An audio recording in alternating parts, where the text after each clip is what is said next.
హనుమా, నువ్వు చేసిన ఉపకారానికి మాత్రం నేను తిరిగి ప్రత్యుపకారం చెయ్యలేను. అందుకే నువ్వు చేసిన ఉపకారము నా శరీరమునందు జీర్ణమైపోవుగాక.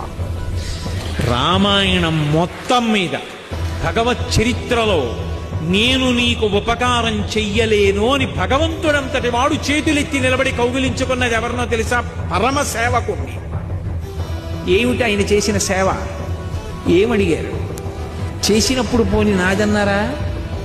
రాముడు బంగారు కోదండం నుంచి వింటినారికి సంధించి ఆకర్ణాంతములాగి విడిచిపెట్టినటువంటి బాణం లక్ష్యం మీదకి ఎలా విడుతుందో రామచంద్రమూర్తి యొక్క అనుగ్రహం చేత నేను అలా పెడతానన్నారు తప్ప వెళ్ళగలిగిన శక్తి నాదని కూడా ఆయన చెప్పలేదు.